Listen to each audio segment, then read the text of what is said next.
Sejam todos bem-vindos. Este é o último dia desta 100ª edição do ENIC. Daremos início às palestras deste dia. Por gentileza, peço a todos que ocupem seus lugares e deixem os seus aparelhos celulares no modo silencioso. A Câmara Brasileira da Indústria da Construção, CEBIC, realiza o 100º Encontro Internacional da Indústria da Construção, que reúne os maiores líderes e profissionais da construção para discutir inovações, tecnologias e os caminhos para o futuro do setor no Brasil e no mundo. O evento conta com o apoio do Sistema Indústria, co-realização do SESI e do SENAI. O evento ainda conta com o patrocínio oficial da Caixa Econômica Federal e Governo Federal. Preservar o meio ambiente é investir em um futuro melhor para as próximas gerações. Grande parte da poluição pode ser evitada com simples mudanças de hábito. Faça a sua parte, realizando o descarte correto dos resíduos e transforme o mundo em um lugar mais sustentável. Na Caixa, pequenas atitudes fazem grande diferença. Juntos podemos construir um futuro mais limpo e sustentável para todos. Contamos também no Hub e Name Room de sustentabilidade, com o apoio o patrocínio da Sangoban. No Hub de inovação, o Serviço Brasileiro de Apoio às Micro e Pequenas Empresas, o SEBRAE. E no Hub de Tecnologia, Caixa de Assistência dos Profissionais dos CREAS, a Mútua. Patrocinador Ouro, Apex, a BDI e CAL-SP. Bem, para o painel de abertura deste último dia, com o tema Mão de Obra, o desafio da produtividade no Brasil e no mundo, convidamos ao palco o nosso anfitrião, presidente da CEBIC, Renato Correia, a quem eu peço uma salva de palmas.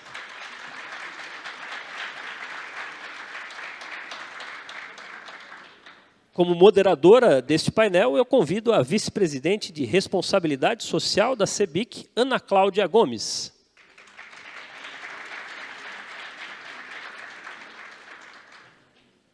Convido também o vice-presidente de Política de Relações Trabalhistas da CEBIC, Ricardo Dias Miquelon.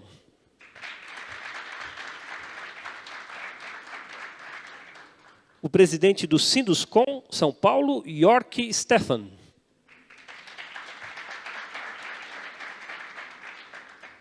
O diretor da Dimensional Engenharia, Vinícius Benevides. E o superintendente de Educação Profissional e Superior do SENAI, Departamento Nacional, Felipe Morgado.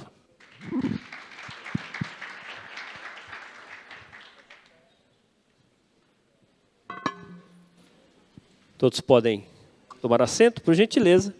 Para as considerações iniciais desse painel, passo a palavra à nossa moderadora, Ana Cláudia Gomes.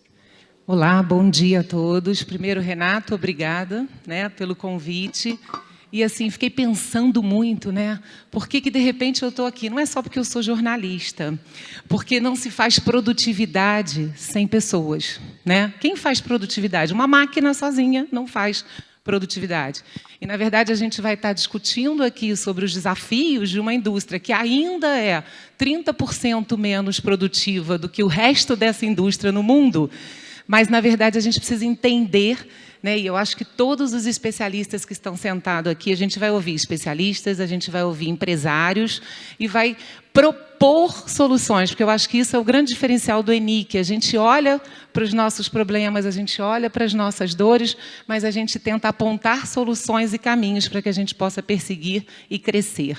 Então, obrigada, presidente, pelo convite, obrigada, Ricardo, Vinícius, obrigada, York, todo mundo que está aqui com a gente. E eu vou pedir, presidente, para você começar contextualizando um pouquinho, e aí eu quero o empresário Renato e o presidente da Câmara Brasileira trazendo seu depoimento sobre os desafios da produtividade. Bom dia a todos. Bom dia, Ana Cláudia. Obrigado aí por você comandar a nossa Comissão de Responsabilidade Social. Você faz um trabalho diferenciado para a CEBIC. É um prazer trabalhar aqui ao seu lado. Está aqui Ricardo Miquelon, que é vice-presidente da CEBIC, na Comissão de Políticas e Relações Trabalhistas tem feito um trabalho também incrível, agradeço aí todo o apoio. Vinícius, né, brilhante Vinícius, né, devia chamar assim, que é uma cabeça diferenciada, um cara do bem, que sempre trabalha muito, entrega muito, prazer estar aqui contigo. Aqui o York, nosso presidente do Sinduscom São Paulo, talvez um sindicato dos mais atarefados do Brasil, não tenho dúvida, né? Tirou aqui esse tempinho para estar conosco, agradeço muito, York, e Felipe Morgado, do Senai, que tem se mostrado um parceiro assim, de relevância ímpar para a construção civil. Então, feito aqui os devidos cumprimentos, cumprimentar a todos da plateia, eu queria voltar para esse assunto, estava ali conversando com o York, assim, cara, não vamos falar sobre produtividade, né, na construção civil, né? Quem é que mede a produtividade da sua obra, da sua empresa? Levanta a mão, por favor. Eu estou até surpreso. Que bom.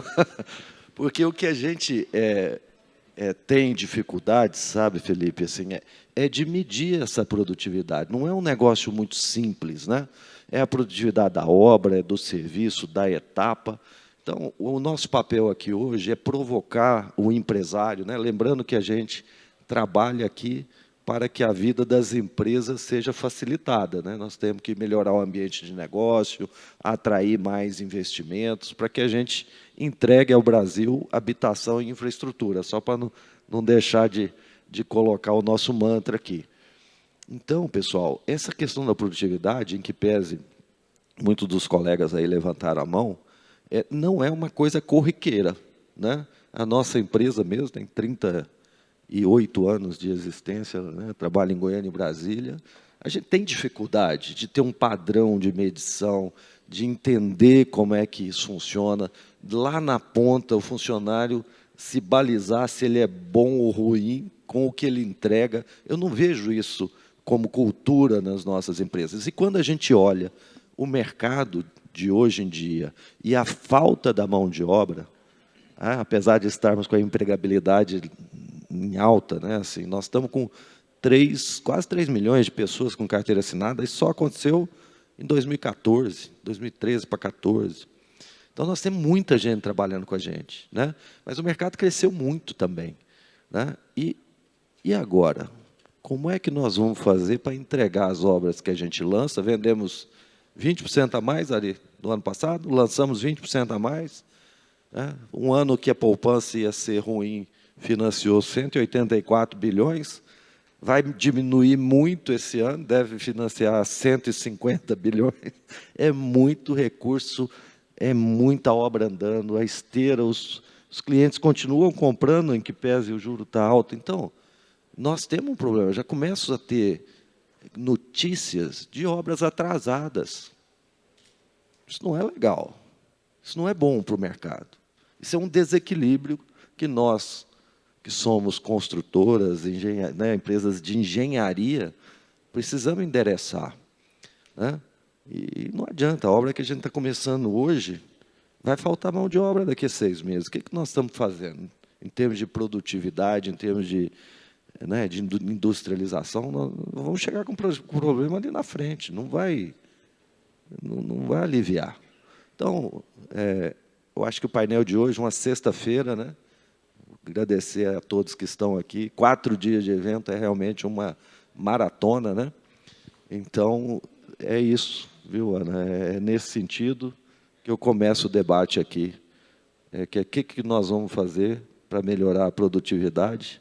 Quem mede já tem um parâmetro e quem não mede?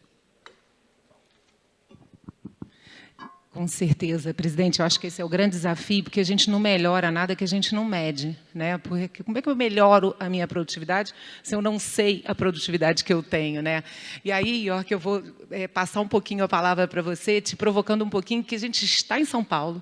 Todos nós sabemos a importância de São Paulo dentro da indústria nacional, as novas práticas, as novas tecnologias começam por aqui, depois disseminam, né, Brasil afora. E como você vê hoje, então, nas empresas de São Paulo e como, né, um gestor à frente de uma entidade, esse desafio sendo conduzido pelas empresas de São Paulo? Bom dia a todos. Renato, muito obrigado pelo convite da CEBIC, é uma honra estar aqui com vocês. Eu penso que a produtividade ela precisa começar a ser pensada no primeiro momento no projeto. Se a gente não conseguir trabalhar nos projetos com uma modularização real, a gente nunca vai conseguir atingir níveis de produtividade que a gente quer atingir, como os outros países do mundo fazem. Porque a construção modular é um mantra nos outros países. Aqui não, nós ficamos com um caixilho de 1,26, 1,25, 1,20. Isso a gente não favorece a industrialização da construção civil. Então, o primeiro pensamento é trabalhar com os projetos, com os projetistas, de forma modular. Depois, nós temos uma característica da nossa indústria, que não é como as outras indústrias que produzem todos os mesmos produtos. Nós fazemos, cada prédio é um prédio. Então, temos uma dificuldade natural do nosso segmento de industrializar, de fazer um processo com ganho de produtividade, porque cada empreendimento é um empreendimento novo.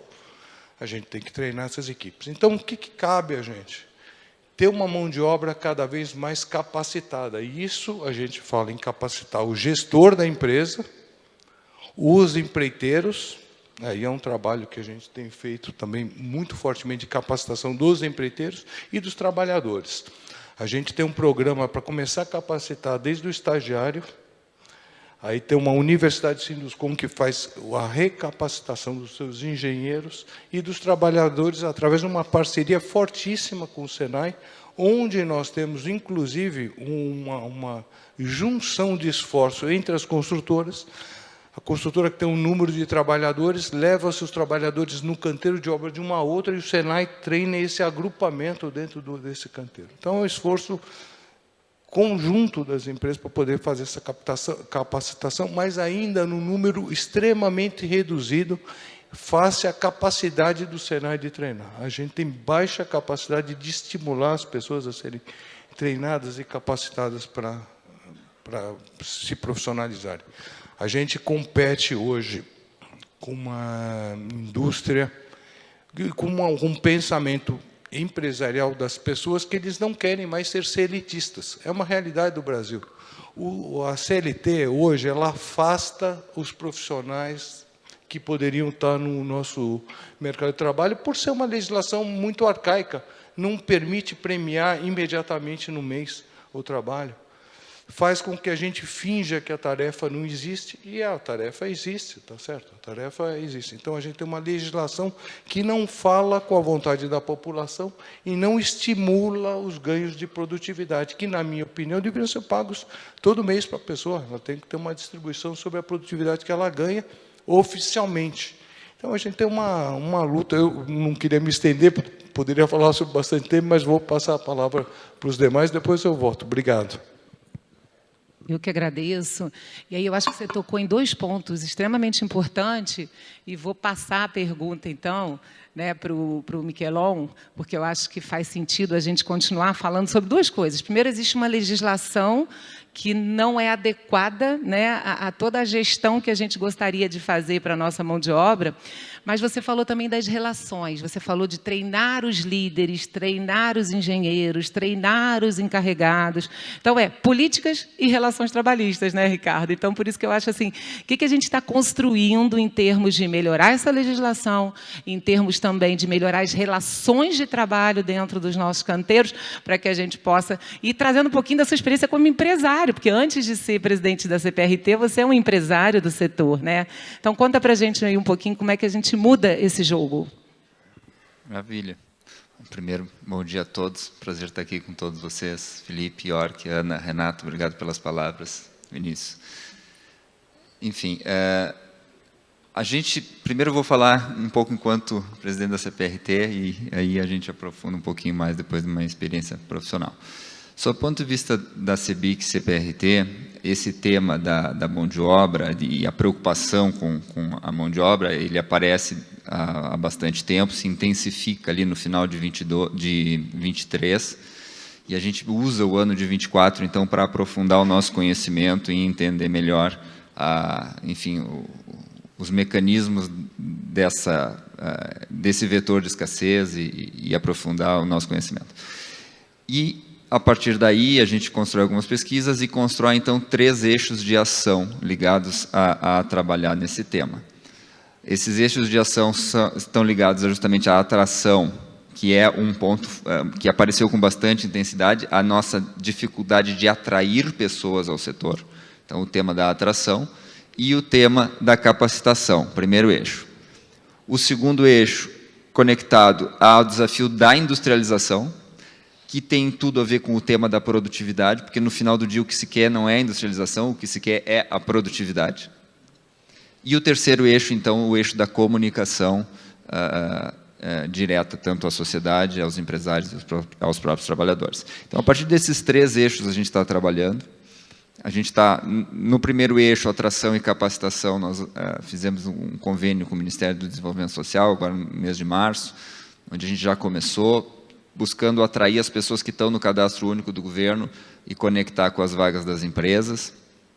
Um projeto que a gente tem bastante expectativa, são 50 milhões de pessoas no cadastro único, quer dizer, isso em relação aos nossos 3 milhões é um número bastante expressivo, a gente imagina ter resultado positivo.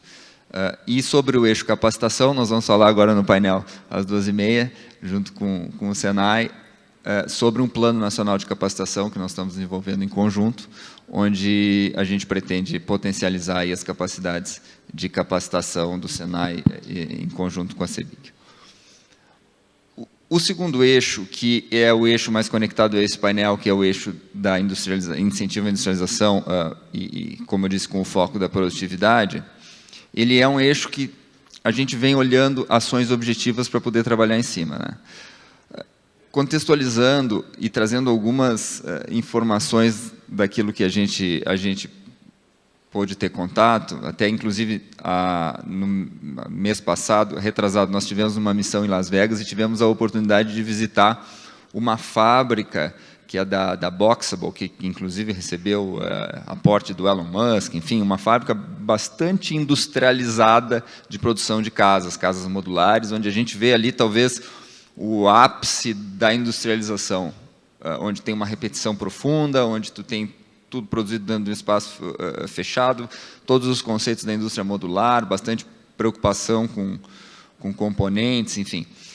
E ver aquilo ali em operação suscita ideias, mas, ao mesmo tempo, aparecem os gargalos. Eles montaram uma fábrica enorme e eles trabalham um turno por dia. E eles têm clientes, esperando em fila. Sabe qual é o problema deles? Legalização, regulamentação. Então, mesmo nos Estados Unidos, mesmo toda a pujança tecnológica, enfim, que eles têm, eles enfrentam, de certa maneira, os nossos dilemas. Eu trago esse exemplo e conecto com essa visão da industrialização que a gente tem que trabalhar com a percepção que o nosso setor ele não é a indústria tradicional de transformação. Um outro número que eu trago, comparando a indústria de transformação com a construção civil, um estudo da McKinsey, do ano 2000 ao ano 2022, ou seja, 22 anos, a indústria de transformação teve um incremento de 90% na sua produtividade por hora por pessoa, né? 90% de incremento em 22 anos. A construção civil no mundo teve um acréscimo de 10%. Ou seja, é profundamente inferior ao que a evolução da indústria de transformação. E aí aparece que a nossa indústria é uma indústria diferente. É uma indústria que tem muitas complexidades, nós temos dificuldade de estandarização, como disse o York. A gente tem uma cultura de trabalhar sob medida que começa lá na expectativa do cliente, que se transforma no projeto, etc, etc. Nós temos uma sazonalidade, como disse o Renato, em 2014 nós tivemos 3 milhões de pessoas, agora nós estamos com 3 milhões. É um ciclo, não é uma crescente.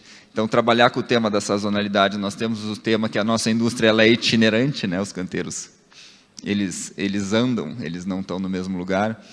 A gente tem uma série de outras diferenças em relação a um conceito mais tradicional de indústria, que me parece que é onde a gente precisa se debruçar para conseguir construir ações assertivas em relação a potencializar a nossa produtividade. Mas, trazendo de novo agora para o tema da CEBIC, o que a gente está enxergando? A gente precisa olhar tanto ações de curto prazo, que me parece que podem estar conectadas a incentivo da própria mecanização de processos, a incentivo da capacitação conectada a processos existentes, simplesmente melhorando a produtividade ali através do ensino, e ações de mais longo prazo, que a gente teria condição de criar uma espécie de indução a novos paradigmas de pensamento. E aí vem um ponto que, para mim, hoje fica muito claro, e é uma opinião pessoal, que o tomador de decisão e a figura-chave nas mudanças de paradigmas do nosso setor é o empresário. É essa figura que tem a caneta na mão, que tem a tomada de decisão na mão para fazer as mudanças de rumo, para fazer as decisões principais, para que a gente possa evoluir enquanto setor. Porque, a partir da decisão do empresário, é que os contratos se alteram, os trabalhadores aderem, as tecnologias são pensadas e implementadas. E, nesse sentido, eu acho que esse painel também tem essa função dessa sensibilização do nosso público de empresários para que se proponha a trabalhar no tema da produtividade. A gente tem um gap de oportunidade, eu acho, principalmente falando, importante. E, nesse sentido, é o que a gente está acreditando e é o que a gente está querendo enxergar enquanto papel do CEBIC. Muito bom, Ricardo. Eu vou aproveitar algumas... Claro, presidente. Bem rápido, assim. Pessoal, essa última fala do Ricardo aqui, para mim, é muito relevante. Porque, assim, normalmente, a gente contrata as obras e esse problema de mão de obra, assim, não vai arrumar, vai aparecer, eu vou pegar lá no mercado e vou trazer. Cara, o paradigma mudou completamente. Não esperem que isso vai resolver daqui 6 meses ou daqui 1 ano. A forma que nós tratamos os nossos operários tem que mudar radicalmente. Radicalmente. Aquela questão da retenção, do desenvolvimento, do treinamento, do estímulo, da remuneração. Né? Nós estamos num novo paradigma. Nós temos que... Né? Muita gente já acordou pela dor, né? E quem não acordou vai passar por essa dor, né? Assim, nós temos que realmente mudar. É um assunto para o dono da empresa sentar e ajudar a resolver. É pauta semanal do que nós vamos fazer dentro das nossas empresas. Senão nós vamos atrasar as obras e nós vamos tomar prejuízo. Porque as multas vão ser cobradas. Vão ser cobradas, não tenha dúvida. E tentando enxergar o copo cheio, como a gente está bastante abaixo da média da evolução de produtividade, a gente também tem uma bela oportunidade na mão. Né? Então, ir por esse caminho, ele é um caminho que tem muita oportunidade, tem muito dinheiro na mesa. Então... O Renato, eu ia exatamente puxar esse fio da cultura, da criação, da revisão da cultura organizacional que existe hoje, né? Uma mudança top-down, você falou, tem que vir de cima, eu tenho que olhar para dentro da minha empresa e me importar com as pessoas. Eu preciso investir. Se eu sofro com um problema, eu preciso ser parte da solução. O governo não vai conseguir sozinho treinar e me oferecer trabalhadores na porta da minha obra. O Senai sozinho não vai conseguir captar. Temos que ser parte da solução desse problema. E aí, quando a gente fala de cultura, eu queria lembrar que a gente tem aqui a experiência, mas a gente chega ali no Vinícius com a juventude, com uma nova geração, e que também são os nossos possíveis novos trabalhadores da construção civil. A gente tem uma mão de obra envelhecendo, se aposentando, e a gente precisa ser atraente para os jovens, né? E aí, Vinícius, você como um jovem empresário, né, eu vou te provocar um pouquinho para falar um pouquinho sobre o quanto efetivamente as nossas empresas estão olhando para criar ambientes mais saudáveis, ambientes onde as pessoas se sintam, na verdade, reconhecidas e parte do processo, para que a gente possa atender aos anseios da nova geração e ser uma empresa, uma indústria atraente? Bem, obrigado, Ana. Obrigado, Renato, pelas gentis palavras. Aí é um prazer estar podendo participar desse painel, que eu acho que é o tema do momento, né? Esse é o tema que toda a roda que a gente senta com os empresários, com os construtores e até mesmo com os trabalhadores, é o tema do momento. Então, eu tenho... e achei que ficou bacana ser no final para arrematar aqui no último dia, né? Apesar do quarto dia a gente já ter visto tanto conteúdo, mas eu acho que esse tema acaba sendo transversal para todos os conteúdos que a gente abordou aqui no ENIC. Todo o conteúdo... Quando fala de industrialização, é o quê? Pressão da falta de mão de obra, está empurrando a gente para a industrialização. Então, e como é o último dia, eu vou fazer aqui umas amarras de muita coisa bacana que eu vi. Então, a gente tem uma dificuldade, um desafio, mas a gente tem uma potencialidade. Me chamou muita atenção, Renato, na apresentação do BID, da nossa diretora lá do BID, que é o seguinte, sobre déficit habitacional, né? O Brasil tem 6 milhões e 200, 7 milhões lá, o nosso presidente falou. A Argentina, dos países da América Latina, o que tinha o maior déficit habitacional no quadro que eu vi era 600 mil unidades, que era a Argentina, mais ou menos. A gente produz 1 milhão e 100 por ano, ou seja, a gente acabaria com o déficit habitacional de qualquer país da América Latina em um ano com o que a gente produz aqui. Então, quer dizer, é uma potencialidade e é um desafio. E aí outra coisa que eu achei bacana que conversa com isso daqui é um ente ontem que falou, que me marcou muito sobre a Finlândia, né, a CEBIC lá da Finlândia, ele falou como é que a gente organizou para as coisas darem certo em industrialização e governo. Ele falou 2 palavras, confiança e colaboração. E é o que a gente precisa. Para mim foi um tapa na cara. Ele falou, cara, a gente confia no governo, a gente confia nos nossos trabalhadores, a gente confia nos nossos fornecedores, a gente confia entre si, a gente confia em nós. Ele falou, cara, parece algo tão simples, mas a gente trabalha às vezes num ambiente que a gente precisa dessa união, a gente precisa depositar essa confiança, mas às vezes falta. E eu acho que a gente tem que dar as mãos. Eu faço parte lá no Sinduscon do Rio da comissão que negocia com os sindicatos de trabalhadores. E lá a gente tem uma relação de confiança e também um alinhamento de objetivo. E o que a gente quer? Buscar a nossa produtividade.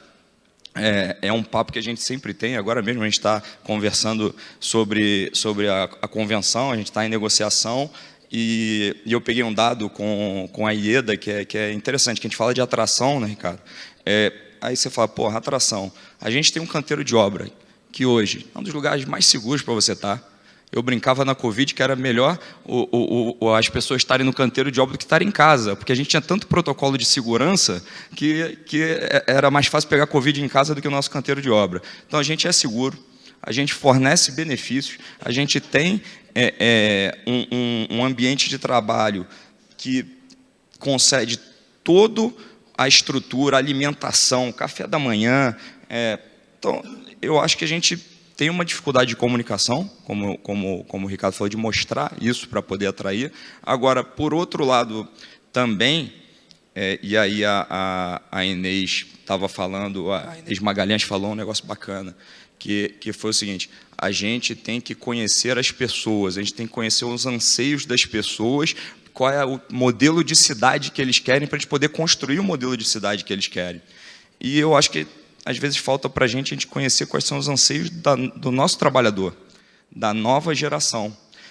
E eu falei, era isso que eu ia falar, então o nosso presidente do Sindicato dos Trabalhadores falou, não, Vinícius, negociando, vamos ver um aumento real maior. Eu falei, cara, segundo o dado da IEDA, aqui da CEBIC, a gente tem o segundo maior salário médio de entrada de todos os setores produtivos brasileiros. A gente só perde para a administração pública. Então, o segundo maior salário de entrada, quer dizer, 2.380 e alguma coisa reais na média de entrada. Então, quer dizer, a gente não tem um problema salarial. Não é salário. A gente tem o segundo maior, quer dizer, o primeiro precisa passar num concurso público, né, então, a gente não tem a barreira do concurso público, a gente tem um bom salário, um bom ambiente. Então, o que a gente quer? Para quem que a gente está perdendo? E a gente sempre fica reclamando, né? pô, é o benefício social, que esse programa fantástico para mim da CEBIC, Renato, Ricardo, é um orgulho fazer parte desse time aqui. Esse programa pode quebrar um paradigma, esse programa de a gente pegar trabalhador do cadastro único. E do outro lado, a gente tem os aplicativos, é o Uber, é o iFood, é o Rappi, as entregas, onde o cara é autônomo, ele decide a hora que ele quer trabalhar, ele decide a hora que ele quer chegar, ele decide quantas entregas ele vai fazer, ele não tem que estar 7 horas da manhã no canteiro de obra, ele não tem alguém lá cobrando ele para colocar o capacete. Então, assim, o que atrai esse cara para lá que a gente precisa fazer aqui? Não adianta a gente ficar querendo brigar com o Uber, com o iFood, com o caramba. A gente tem que olhar como é que a gente se adapta, né? É a tal da Blockbuster, né? Tinha aquela locadora lá, enorme, Blockbuster, que eu adorava ir domingo com a minha namorada lá, que é hoje minha esposa, e a Blockbuster, no mundo inteiro, a maior rede de locadoras, e ela acabou. Ela acabou e ela teve a oportunidade de investir na Netflix e não investiu. Quando apareceu o cara do streaming lá, a Blockbuster falou, não, o pessoal gosta de vir aqui escolher o vídeo, essa coisa de o cara estar em casa e não sair de casa para escolher o vídeo que ele vai ver, isso não funciona. Então, assim, como é que a gente, ao invés de ficar reclamando do Uber, do iFood, como é que a gente uberiza a construção? Acho que é isso que a gente tem que pensar. Eu sei que a gente tem um desafio, porque a gente tem uma linha crítica de serviços que são intricadas entre si, e o cara não dá para ele estar assentando um azulejo sem poder ter um emboço feito antes. Então, assim, o que a gente tem que fazer, e acho que essa aqui é a provocação, para a gente uberizar a construção, que eu acho que é isso que a gente tem que caminhar. Estava falando com o Ângelo lá da Bahia, a gente tem que ver, o cara não quer chegar às 7 horas da manhã na obra, mas também a gente tem o desafio de como é que a gente mede a produção, porque eu falo, cara, nossa discussão com o Sindicato dos Trabalhadores, a gente quer pagar produtividade, a gente quer pagar produção. Ô, Renato, eu acho que a minha empresa, a gente controla bastante, mas eu não levantei a mão quando você falou que você mede produtividade, porque a gente é artesanal. Então, assim, a gente tem 1 milhão de tipo de revestimento diferente, tipo de acabamento diferente. A gente precisa buscar a padronização. Com a padronização, a gente vai conseguir ter ferramentas de mensuração de produtividade. E aí, com essa padronização e ferramenta de mensuração, a gente consegue começar a trabalhar os coeficientes e aí começar a remunerar por produtividade. Porque, para mim, eu não quero que o cara chegue às 7 horas da obra. Eu quero que ele produza 15 metros quadrados de alvenaria. É isso que eu quero. Na verdade, a gente quer parar de fazer alvenaria, né? Mas bem, então, assim, acho que a provocação é essa, acho que o caminho é a gente ter padronização, aí, com isso, a gente mensurar a nossa produtividade, com a produtividade, a gente poder dar uma remuneração, né, variável de acordo com o que ele ganha. E, para isso, acho que a gente precisa muito do Senai aí, ajudando a gente a capacitar essa mão de obra e ajudando a gente a capacitar também o nosso sistema de controle. Tá? Obrigado, acho que é isso. Valeu, Vinícius. Eu acho que é muito importante. Queria chamar a atenção, você falou, quando você fala uberizar a construção, eu acho que você está falando que a gente precisa ter um ambiente de trabalho mais flexível, né? Onde cada vez as pessoas querem mais autonomia, né? E é isso que faz a gente perder. Mas a gente tem por trás uma política ainda difícil, umas relações trabalhistas ainda amarradas por legislação que precisam ser revisitadas. Eu acho que a CEBIC tem um mega desafio nesse sentido de nos apoiar o setor produtivo, de ter um arcabouço legal que seja capaz de suportar novas relações de trabalho. Eu acho que isso é muito importante. Mas tem a mudança do perfil também, e que o Senai deve sentir que os alunos estão diferentes, né? Eu acho que, então, toda a dificuldade que a gente tem com os nossos trabalhadores de reter, eu acho que bate no Senai de reter em sala de aula, de atrair para a capacitação, e o Senai é a nossa referência, né? Então, Felipe, conta para a gente assim, um pouquinho como é que está sendo receber essa nova mão de obra, que estratégias o Senai está usando para poder reter, atrair e nos ajudar nesse processo, né? Eu acho que é um pouco sobre isso. Muito bom. Bom dia a todas e a todos. Cumprimentar o Renato, agradecer a oportunidade de estar aqui com vocês, Ana, York, Ricardo, parceiro aí dos últimos dias, Vinícius, um prazer. Bom, eu queria trazer aqui a minha fala em 3 blocos, né? O primeiro bloco, eu acho que condensa um pouco de alguns aspectos que todos falaram. É o bloco da produtividade com juntando, unindo com o que o Vinícius trouxe mais especificamente da transformação digital, que é o desafio. E aí, nesse bloco eu já traria não sei se é de conhecimento de todos, uma oportunidade, que é um programa chamado Brasil Mais Produtivo. Esse programa é uma união de esforços, SEBRAE, SENAI, BNDES, ABDI, FINEP, Embrapi, mas essa união de esforços é para que a gente possa, de uma maneira gratuita, para micro, pequena e média empresa, ajudar inicialmente na produtividade e ao final, é uma jornada, ao final, numa transformação digital. E essa questão da produtividade, a gente estudou muito, né, e está vendo o resultado, eu já vou trazer aqui mais um pouco na frente o resultado. A questão da produtividade, ela passa por dois aspectos. Primeiro, já foi a primeira fala do Renato, medir. E tem metodologias e ferramentas para isso. Mas, às vezes, o empresário ou a equipe não sabe como. Então, uma consultoria gratuita, onde tem dois objetivos. Ou aumento da produtividade ou eficiência energética, tá? Que vai resultar produtividade do mesmo jeito. Então, é um processo onde se escolhe ferramentas para ajudar a medir e ver o quanto que se ganhou de produtividade. Paralelo a isso, não adianta a gente ter um consultor, esse consultor chega, aplica, vai embora, a empresa volta, muitas vezes volta ao que era antes. Então, a gente tem que fazer algo para que possa perenizar um pouco essa cultura da produtividade. E aí entra a formação de pessoas.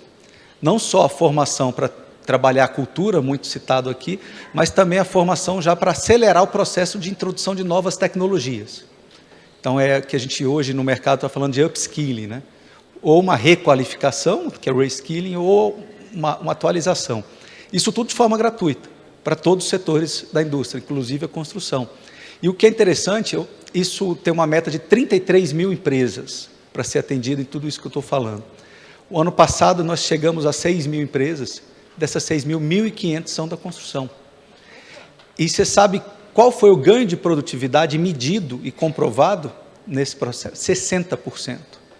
A produtividade média de todos os setores, porque esse programa foram 6 mil empresas, foi cerca de 27%, 28%. A construção foi 60%. Então eu trago aí que existe um espaço grande de união de esforços. Acho que o momento é muito propício para isso. Acho que todo mundo está convencido que sozinho ninguém vai conseguir, né? O segundo bloco que aí eu emendo nesse programa de produtividade é o bloco de trazer novas tecnologias, de fazer a transformação digital. E aí exige um esforço diferenciado, né? E não é algo tão simples. Mas existem métodos e ferramentas que a gente está aplicando junto com os empresários, com financiamento, entre aspas, subsidiado, para que possa fazer essa pesquisa e desenvolvimento e aplicar essa inovação. E aí o Senai tem alguns institutos de inovação, eu destaco aqui o de engenharia de estruturas, o de conformação de novos materiais, que eu acho que traz a oportunidade, como está trazendo para o setor automotivo, a produção de baterias para veículos elétricos. Tem toda uma união de esforços entre as empresas do setor automotivo. Então, eu acho isso importante, pensar na pesquisa e desenvolvimento, sim. O brasileiro é muito criativo e a gente se destaca nisso, eu acho que a gente tem um potencial para isso. O último é o que eu represento, a formação de pessoas. Eu acho que às 2 horas a gente vai lançar o nosso plano nacional, e o que eu acho que é interessante, a gente tem que se preocupar em vários aspectos, né? O primeiro aspecto que a gente costuma dizer, a transformação, o novo não chegou e o velho não acabou. E a gente tem que considerar isso como uma realidade. Então, temos que se preocupar, sim, com a formação da mão de obra de entrada do setor, né? Paralelo, nós temos que se preocupar com a cultura. E aí, a gente tem oportunidades que eu acho que a gente tem que aproveitar. Primeiro, a questão das mulheres. A partir de dados que vocês nos passaram, a gente vê que interesse de mulher é maior do que o interesse de homens, né? Então, precisamos ampliar vagas e aí vamos lançar algo à tarde nesse sentido. O outro aspecto que a gente busca é pensar em algo, eu gosto muito não vamos pensar que a formação é o fim, que a formação é o meio para. E se a gente tratar a formação como meio para e medir esse impacto dessa formação como meio para, eu tenho certeza, como foi colocado por todos vocês, o empresário que decide, na hora que ele vê que aquela formação impactou na produtividade em medida, ele vai querer a formação. Senão, ele só olha como custo. E aí, como custo, não vai ter estímulo à formação. Esse é um aspecto importante. A comunicação, atrair o jovem é algo complexo. Antes da pandemia, cerca de 22% da força de trabalho da construção, da indústria da construção, eram jovens até 24 anos. Hoje são 16%. Então, é um desafio. É um interesse, mas não é só na construção. Já foi citado aqui a questão da CLT.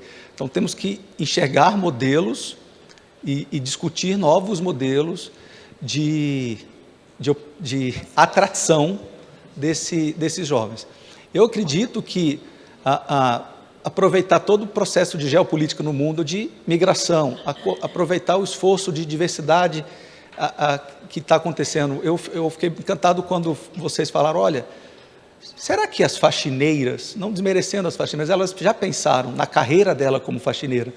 E se elas olharem para a construção, pensar na carreira dela como na indústria de construção, será que ela já sabe que vai ser assim, no mínimo 10 vezes mais rápido e o sucesso é muito maior? O salário já foi citado aqui. Então, mas parece... Será que a gente está conversando com elas? Será que a gente... Então, eu acho que a gente tem que talvez tirar alguns paradigmas, a gente está reconstruindo alguns fatores que muitas vezes a gente nunca imaginava que ia acontecer. Eu acho que todo mundo está pensando nisso. Acho que temos oportunidades, temos ferramentas, e o Senai e a CNI estão à disposição para a gente avançar e contribuir nesse processo, Ana. Muito legal, Felipe. Obrigada por falar a questão das mulheres, né? Porque eu acho que isso a gente vai discutir de tarde, mas assim, não dá para não olhar para 51,5% da população brasileira como um potencial mão de obra para nossas indústrias. Não tem como fechar os olhos para isso, né? E a gente pode, sim, ser mais atraente, a gente vai mostrar como, né? E aí, presidente, assim, eu ia pedir para todo mundo agora poder falar, vou passar primeiro para você, para a gente terminar o nosso painel, né? Começar a concluir aqui, mas assim, eu acho importante só a gente pensar que a gente está falando numa indústria e a CEBIC, que a gente trabalha muito sozinho, por mais que a CEBIC seja um elo que nos une, a gente ainda percebe que lá o Rio faz muita coisa, Rio Grande do Sul faz muita coisa, São Paulo faz muita coisa. A hora que a gente conseguir trabalhar junto, de verdade, eu acho que a gente vai avançar muito, né, no sentido de romper as barreiras, porque acaba que a gente erra a mesma coisa, não conheceu o acerto do outro, e acho que a CEBIC é o grande elo, né, para conduzir isso aí, e você vem fazendo isso muito bem, né, presidente? Então, por favor, com você a palavra. Pessoal, obrigado, Ana. Felipe, eu achei fundamental você ter colocado o Brasil mais produtivo, né? Porque muita gente não sabe desses programas que, às vezes, a gente vê só o vice-presidente falar, e ele fala para lá e a gente está com pressa para ir trabalhar, né? Não tem tempo para você, não. São programas que estão funcionando de verdade. É dinheiro que está sendo colocado. Podiam ser muito mais do que 6 mil empresas, né? Muito mais do que 1.500. Então, fiquem atentos com esses programas. Esses programas têm ajudado muita empresa, né? E está havendo uma convergência com a NIB, que é a Nova Indústria Brasil. Ela, coordenada pelo Ministério do Desenvolvimento, Indústria e Comércio, colocou todos esses players na mesma direção, né? De aumento de produtividade, de modernização da indústria. Então, né, Sebrae, né, tem empresa que se encaixa no perfil do Sebrae, tem empresa que se encaixa no perfil do Senai. Então, deem atenção a isso. Eu acho que tem consultorias muito boas de implantação de BIM e tantas outras aí. Mas eu queria chamar a atenção nessa questão de mão de obra. Assim, em algum tempo, as nossas construtoras, incorporadoras, não davam muita atenção para o cliente, né? 20 anos atrás, né, o cliente era um negócio... Era o chato, né? O cliente era aquele cara que eu não queria nem atender ele, não. Eu queria vender. Não, você trata lá com o seu cliente. Né? E a gente foi percebendo a importância do cliente, né? O cliente é para ele que a gente trabalha, né? Houve um processo de compreensão, de metodologia. Hoje o cliente é Deus, né? O Cliente é o cliente, não é isso? É isso. Daí mais um tempo, e eu vejo aqui, as empresas de São Paulo fazem muito bem, a relação com o seu fornecedor, com o seu empreiteiro. Eu quero capacitar o empreiteiro, eu tenho uma relação de confiança com ele, Tem empreiteiros aqui das empresas que são décadas de trabalho conjunto, né?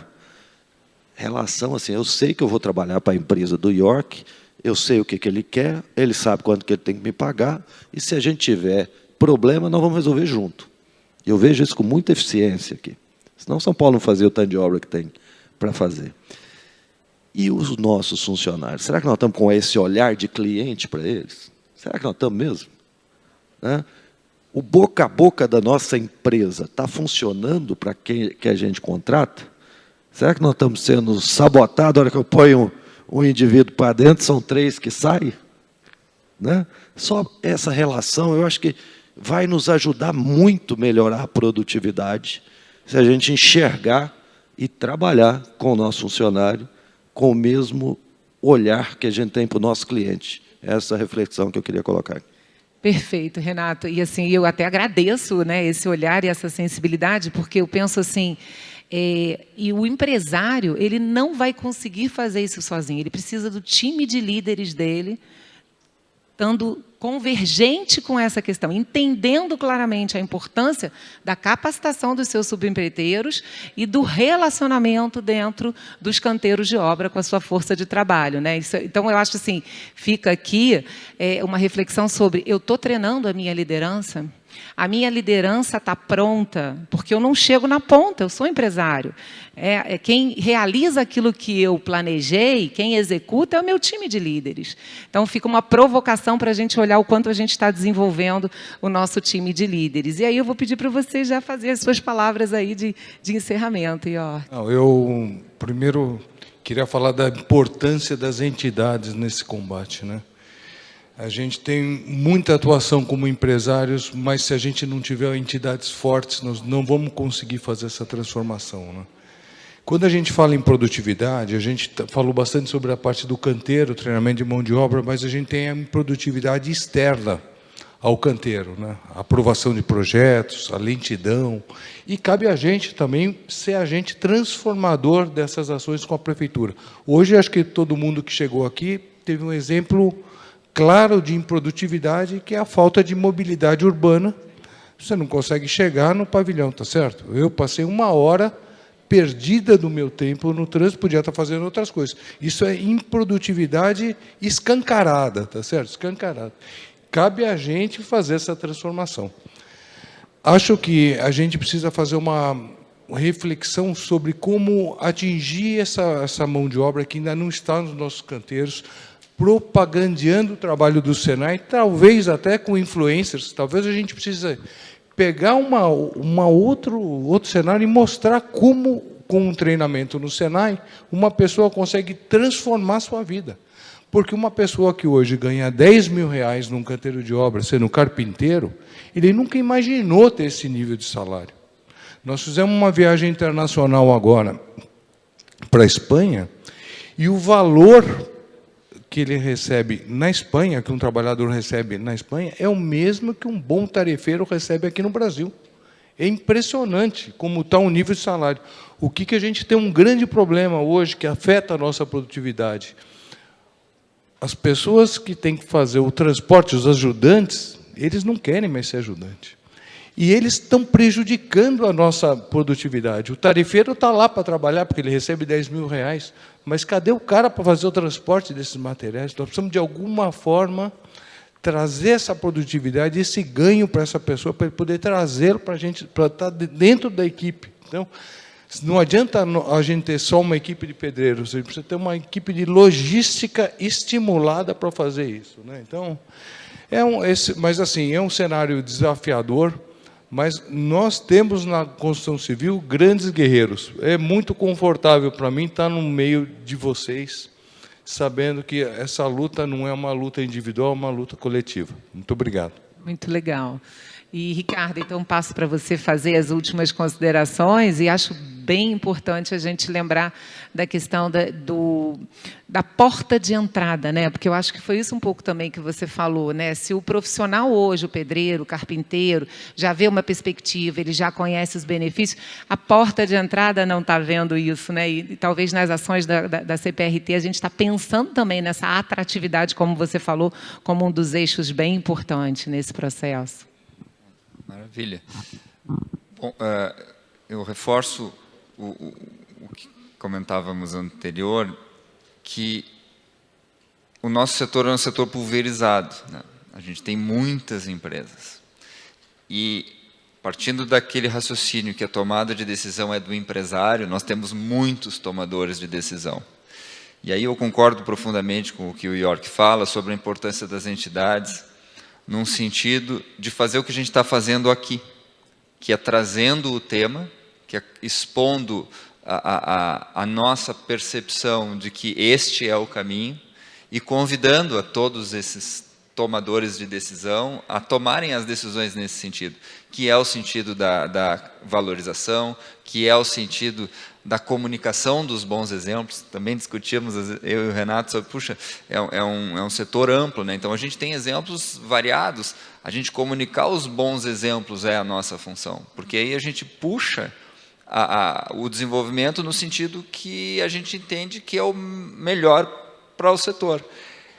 Essa reflexão sobre essas características específicas do nosso setor, no meu entender, é o grande trabalho intelectual que nós devemos fazer enquanto grupo, enquanto Senai, quando a gente debate lá, puxa, mas o cara, para ser capacitado, não dá para ser mais do que tantas horas por dia, porque ele está cansado, porque isso, porque aquilo. Quer dizer, entra dentro daquela profundidade de sensibilidade do que de fato vai funcionar para o nosso setor. Quando o Vinícius traz a questão, né, da uberização, na verdade, tu está chamando a atenção para isso. Qual é a sensibilidade que a gente vai ter para atender os anseios dessa turma que é tão importante para todos nós. E é uma coisa que eu digo, e digo bastante dentro da empresa, nós estamos todos no mesmo barco, não tem uma... É um barco de interdependência, assim como o Renato fala, a gente depende do cliente, mas ele também depende de nós, porque ele quer morar. A gente depende da nossa mão de obra, que também depende de nós. Então, essa percepção de interdependência e esse equilíbrio de certa maneira, de forças, mas também de alinhamento de intenções, eu entendo que é um dos nossos objetivos enquanto entidade e uma das nossas principais funções, e é por aí que eu penso. Obrigada, Ricardo. Vinícius, por favor. Bem, acho que não tem como a gente não tratar das entidades, porque isso é um problema estrutural, não é um problema pontual, é um problema estrutural do setor, e a gente só vai conseguir endereçar isso através das nossas entidades, e as entidades nada mais são do que as empresas também ali embaixo, e as empresas são pessoas, e somos nós aqui. Isso requer também um pouco de dedicação, um pouco de tempo, né, Betinha? Nossos colegas de CEBIC, você há quantos anos está aí se dedicando, porque eu costumo falar lá no Sinduscom que é o seguinte: todo mundo quer gelo, mas pouca gente quer encher a forminha, né? Então a gente precisa de gente aqui ajudando a gente a encher a forminha. E a gente vai estar disputando a mesma mão de obra aqui com outros setores, porque esse não é um problema só nosso. Você fala com o sindicato dos hotéis, é um problema dos hotéis. Você fala com o bar e restaurante, é um problema do bar e restaurante. Então, a gente está disputando a mesma mão de obra com a padaria, com a farmácia, com os hotéis, com o comércio. Então, eu acho que se a gente não se organizar como setor para endereçar essa questão, a gente vai ter um problema grande, pode acabar sendo atropelado pelos outros setores, se eles se organizarem mais que a gente. Então, assim, e qual o caminho que a gente visualiza? Primeiro, para ganhar a produtividade: atração, capacitação e retenção. É isso que a gente precisa. E padronização. Então, eu acho que a gente tem aí, e aí também a gente precisa tratar isso. Brasil, a gente é um país continental. Agora vai ser o seguinte: tem um código de obra por cidade. a gente fala de industrialização, a gente fala de padronização. Se eu atravessar a rua do Rio de Janeiro para Duque de Caxias, mudou o código de obra, eu não consigo padronizar, eu não consigo construir o mesmo prédio ali. Então, assim, a gente não vai conseguir industrializar sem padronizar, a gente não vai conseguir padronizar sem a gente ter uma regulamentação para isso, a gente precisa endereçar isso através das entidades, e outra é repensar as relações e as formas de trabalho, que a gente também precisa de regulamentação para isso. Tá? Acho que é a contribuição. Perfeito. Felipe, antes de jogar para você, eu vou fazer uma reflexão com os senhores. A gente está falando da importância das nossas entidades, mas também as nossas entidades precisam ser renovadas. E aí eu vou falar do CEBIC Jovem, né, presidente, que eu acho que a gente precisa falar. O associativismo precisa ser colocado ali no coraçãozinho dessa nova geração, né? Se eles falam tanto da importância do trabalho colaborativo, tanto da importância da participação, por que não abrir as nossas entidades para as novas lideranças? E a CEBIC vem fazendo isso há 10 anos, a gente vem treinando novas lideranças, a gente acabou de receber 25 novos líderes, tá? Jovens que vão ser treinados e que no segundo ano da formação deles, ele está prontinho para ir para a sua entidade, para você recebê-lo, né, e ter um tutor. Todas as entidades que têm jovens conosco aqui receberam esse convite de indicar um tutor para que ele comece a atuar efetivamente e garantir a perenidade das nossas entidades. E aí eu provoco os senhores também que a maioria das empresas do nosso setor são familiares e muitas vezes a gente tem uma questão intergeracional dentro das empresas dos senhores, onde a gente tem uma capacidade de inovação também enorme ali, que não está recebendo o ambiente propício para ela poder crescer também e dar bons frutos, né? E, Felipe, vamos às considerações finais. Muito bom. Eu estava escutando todos aqui e refletindo alguns aspectos para ver como o Senai pode ajudar. Primeiro, essa questão do profissional de ensino superior, da gente fazer toda uma formação, não pensando só em gestão, mas pensando em aplicação de metodologias, de ferramentas, como o BIM. Só no último ano, nos últimos 2 anos, foram mais de 2.000 pessoas formadas em BIM, pós-graduados no Senai.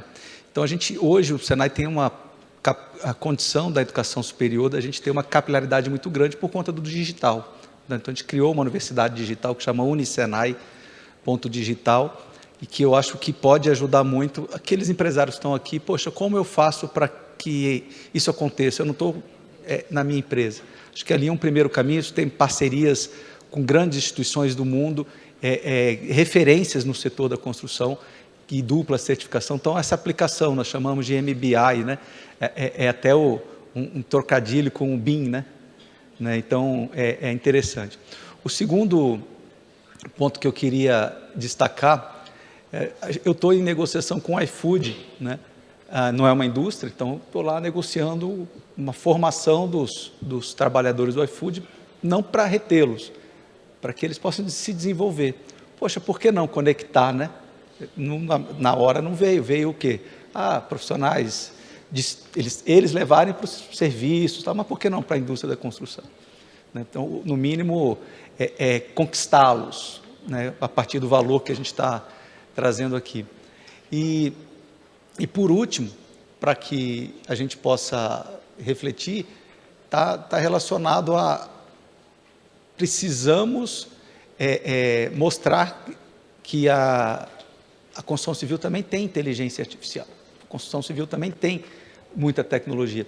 Então, a gente vai lançar um programa de IA industrial esse mês, agora dia 15, semana que vem, trazendo isso. Olha, você, Ricardo, empresário, você deve estar assim, mas como eu ponho o uso de inteligência artificial, além do uso de ferramentas já existentes?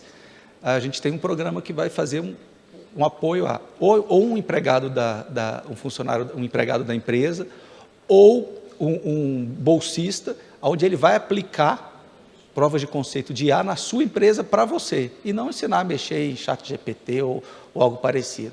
Então, isso é muito interessante. Eu tenho certeza que os empresários, poxa, como eu faço? Vamos fazer junto, vamos aplicar prova de conceito lá na sua obra, que você ainda tem dúvida se é um controle ou se é uma produtividade.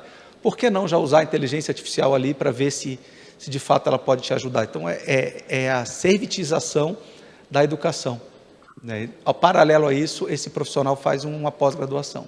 Então, acho interessante isso, tem um painel à tarde que a gente vai debater também, e eu traria isso para fechar. Muito bom. Só aproveitar o gancho do Felipe e formalmente convidar todos a esse painel das 14h30. É um painel bastante relevante, onde a gente vai divulgar, então, o nosso Plano Nacional de Capacitação e vai aprofundar aquilo que se desenvolveu em conjunto, CEBIC e SENAI. Vai ser muito positiva a participação de todos vocês. Eu queria também, além de reforçar o convite, lembrar do convênio que nós assinamos com o Ministério do Desenvolvimento e Assistência Social. As empresas aí ligadas ao Sinduscom, as ADEMES, podem inscrever, né, no Google Forbes lá, que foi disponibilizado, a sua demanda de mão de obra. A gente encaminha a demanda mesmo. Eu preciso de 3 pedreiros, 4 serventes para esse mês. A gente está encaminhando isso para o Ministério do Desenvolvimento e Assistência Social. Eles têm um call center que fazem o link com qual beneficiário do Bolsa Família tem aquele perfil, está próximo da sua obra e se interessa em trabalhar. Se essas conexões forem feitas, eles nos dão a devolutiva e a gente vai chegar com esse funcionário para a sua empresa. Então, nós estamos divulgando isso, esse é um trabalho inovador, que a gente está testando, mas a gente está acreditando que, em função da enormidade do banco de dados do Ministério do Desenvolvimento e Assistência Social, pode ser parte da solução que nós estamos falando aqui. Tá? Queria deixar isso registrado. É só procurar o seu Sinduscom, a sua ADEME, o seu presidente lá tem o Google Forms. Quer falar, Renato? Vai lá. Quem pode dar um microfone para o Renato Michel? Nosso presidente do Comitê de Economia da CEBIC. Alô. Bom, primeiro, bom dia a todos, parabenizar pelo painel. Queria só fazer algumas considerações aqui. Eu tive a oportunidade de participar, junto com o Ricardo, essa visita à International Builder Shows em Las Vegas, nos Estados Unidos, em fevereiro. E me chamou muita atenção isso, né? A feira é para os builders, não é para o empresário, nem para o incorporador. Então, lá, todo o mercado é voltado exatamente para esse empreiteiro, para esse construtor. Então, existe uma valorização enorme desses profissionais, uma feira gigantesca, né? Então, é um envolvimento muito maior na cadeia da construção civil, uma valorização muito grande desse funcionário. Tive também a oportunidade, York, agora em março, junto com o pessoal do Sinduscom do Paraná, de visitar uma fábrica de formas e escoramentos na Espanha. Visitamos algumas obras lá, desde metrô até obras residenciais, uma obra de um museu, quer dizer, uma variedade grande de obras. Encontramos alguns trabalhadores brasileiros lá. Eu não sei exatamente como é que funciona. A empresa espanhola não consegue contratar um trabalhador brasileiro, mas ela consegue contratar um empreiteiro português que tem um trabalhador brasileiro. Deve haver algum convênio entre Portugal e Brasil com relação a isso. E, assim, muita produtividade na área de forma e escoramento. Por quê? Porque lá só existe um tipo de estrutura. O calculista pode fazer o cálculo que ele quiser, desde que a laje seja plana. Não existe viga, porque, obviamente, que a produtividade de uma viga é muito inferior ao que você vai ter no resto da sua estrutura. Então, o mercado ele realmente tem também escassez de mão de obra, entende isso, e ele vai buscar alternativas. Não tem como a gente continuar repetindo o nosso modus operandi e esperar resultados diferentes. A gente não vai conseguir. A gente tem que realmente mudar o nosso mindset. Então, a gente conversou com os brasileiros que trabalham lá. Um era do Maranhão, o outro do Mato Grosso. Um oficial lá ganha em torno de 2.300, 2.400 euros por mês. Ele vive com 800 e ele poupa 1.500 euros por mês, 18.000 euros por ano. Isso dá aproximadamente R$100.000. Então, quer dizer, daqui a pouco nós estamos exportando mão de obra, porque a condição deles lá é muito mais interessante do que a gente consegue oferecer aqui. E falando um pouquinho com o SEBRAE, eu fui presidente do Sinduscom de Minas Gerais até agosto do ano passado, e eu discuti muito com o SEBRAE essa questão desse apoio, perdão, do SEBRAE, do Senai. Senai, isso. Dessa questão desse apoio, né, do Senai à indústria da construção. Fui tentar entender um pouco mais, né, porque eu queria entender como é que funciona a gratuidade dentro do Senai, porque nós já pagamos compulsoriamente, né, um valor muito elevado para o Senai, que, no meu entendimento, deveria ser mais do que suficiente para esse apoio que a gente precisa. E aí, eu não sei se isso é uma política do Senai nacional, mas lá em Minas Gerais eles me falaram que a gratuidade estava no jovem aprendiz, né, no menor aprendiz. E aí eu fui entender, fui estudar o que é o menor aprendiz, gente, e me deparei com uma realidade também que me chocou muito, que eu acho que é fundamental a gente entender. Uma empresa, uma indústria, né, falando aqui um pouco do que o Vinícius falou, dessa concorrência pela mão de obra, uma indústria coloca um jovem aprendiz dentro da sua unidade fabril com 16 anos de idade. A construção civil só consegue botar a mão nesse jovem com 18 anos. Então, assim, mas o canteiro de obras é um lugar perigoso, a construção civil é um serviço pesado. Ok, mas qual o problema de um jovem de 16 anos trabalhar com pintura, ser um eletricista, ser um encanador? Existem atividades que eles podem desenvolver. Então, acho que a gente precisa entender um pouco isso e trabalhar enquanto setor para eliminar esses gargalos, porque eu acho que aí o Senai está trabalhando contra o setor da construção, na medida em que você permite que um potencial funcionário seu entre num setor com 16 anos, qual a chance de você trazer ele para a construção civil aos 18? Provavelmente ele vai continuar naquela carreira, você não vai botar mais a mão nele. Então, assim, eu achei isso... É lógico que isso depende de legislação, de uma série de mudanças, mas eu acho que a gente tem que estar atento a essas questões, né, que isso também é algo muito importante, né, na atração desse jovem. A gente já começa hoje com 2 anos de defasagem em relação a outros setores. Então, eu queria entender, né, do Felipe, né, aí uma pergunta, como que está essa questão da gratuidade no Senai, e como que funciona realmente essa questão do menor aprendiz, do jovem aprendiz. Muito bom. Pode, lógico. Renato, bem, primeiro a gente tem que aprender produtividade contigo. Você viajou aí 3 vezes esse ano para fora já, ainda toca um monte de obra, mas a questão do jovem aprendiz, a gente tem cota lá na empresa de jovem aprendiz, e antigamente isso era um fardo.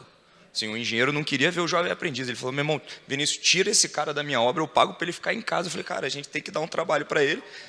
Não, então, mas aí a gente colocava todo mundo na parte administrativa. Não, então, mas aí que está, agora a gente está usando, sabe o quê? O jovem aprendiz para montar kit de instalação. A gente não está colocando ele lá no meio do canteiro, mas ele está ali fazendo serviços de retaguarda, de padronização, para poder fazer a produção. Então, ele está montando kit hidráulico, está montando kit elétrico, está cortando fio, ele está lidando com aquilo ali, ajudando a montar quadro. Então, a gente está tentando trazer esses jovens aprendizes que, na maioria das nossas empresas, antigamente, era um fardo administrativo, e você deixava ele lá do lado do almoxarife, do lado como auxiliar, e a gente está trazendo esses caras para a produção. Tá? Desculpa, só para fazer essa parte. Não, ótimo, é bom que já vem a resposta na boca do empresário, fica até melhor do que eu falar. Mas eu vou trazer os 2 aspectos. O primeiro aspecto... E sem dar spoiler do painel da tarde? Sem dar spoiler, pode ficar bem tranquilo. 2 aspectos. Primeiro, a questão da gratuidade, né? O Senai, 70% da sua receita que as empresas pagam é obrigatoriamente destinada à gratuidade, cursos, educação profissional para pessoas de baixa renda. É lei, é regra. O número exato é 66,66, mas a gente põe uma margem de segurança 70%. E a gente vem cumprindo esse processo todo. O que não pode acontecer na gratuidade é eu fazer uma gratuidade para a sua empresa. Por quê? Por que não para a do Renato? Por que não para a do Ricardo? Agora, para o setor, à tarde vocês vão ver... Vai dar spoiler. Todo o processo, ele tem aspectos gratuitos. Outro aspecto é a aprendizagem. Eu mesmo sou grande entusiasta da aprendizagem, né? Eu acho que uma das saídas de produtividade para atrair o setor é o aprendiz. E na indústria da construção é algo que preocupa bastante. 75% dos aprendizes são assistentes administrativos. E por quê? E aí você trouxe, Felipe, mas a indústria é com 16 anos. Não. É o assistente administrativo, que pode ser com 14, 15, 16. Pouquíssimas profissões o Ministério do Trabalho autoriza. Tem uma lista que chama lista TIP. Pouquíssimas profissões permitem um menor de idade estar dentro da planta ou do canteiro. Então, esses 2 anos que está na sua cabeça, não é bem assim. É que todo mundo, a própria construção, pode pôr um assistente administrativo, não vai ter problema nenhum. Então, existe um esforço nosso da CNI, tem até um projeto de lei agora sendo votado aí nesses próximos dias, que vai piorar esse assunto, então a gente está lutando para reverter. Agora, se o empresário olhar aprendiz, quem decide quem é o aprendiz? É o empresário. Não é um processo seletivo do Senai ou um processo seletivo público. Não, é o empresário. Eu quero contratar esse jovem. Então, esse jovem pode ter 18 até 24 anos. Né? Agora, hoje mesmo, agora eu estava com o exemplo da Vale. A Vale contratou mais do que 5%, que é o mínimo da cota, para aprendizes técnicos. Estou falando técnico de nível médio, técnico em edificações. Por que não o seu aprendiz ser um técnico em edificações? Né? Por que não ser um eletricista industrial? Né? Então, de predial. Então, tem espaço, né? A cota em âmbito Brasil não é cumprida, né? Mais ou menos seria 1 milhão de pessoas, hoje está em 600 mil jovens aprendizes. A indústria que mais cumpre a cota, disparado, né? E que menos faz assistente administrativo, mas ainda faz bastante. Então, eu enxergo uma oportunidade de pensar a aprendizagem como não uma reposição de mão de obra, mas formação de uma nova mão de obra que você quer ter na sua empresa. Eu recomendo, e é obrigatório o Senai atender 100% dessa demanda de forma gratuita. Tá bom? Bom, acho que chegamos aqui. Eu queria agradecer a todos os nossos painelistas, agradecer ao público que esteve com a gente até esse momento. E fica o convite de novo, né, ao nosso painel de 2h30, porque eu acho que a gente vai aprofundar um pouco mais essa discussão sobre a qualificação e lançar um plano muito importante, sem dar spoiler. E pensar, gente, o seguinte: não vamos continuar construindo como a gente fazia 20 anos atrás, porque a gente vai ter que competir com o vizinho do lado que está pensando 10 anos à frente. Então, ou a gente vai, né, mudar esse jogo por amor ou pela dor. Então, eu convido vocês a se unirem à CEBIC, a se unirem ao Sinduscons, para que juntos possamos virar essa chave e tornar essa indústria ainda mais produtiva. Obrigada a todos e uma boa tarde.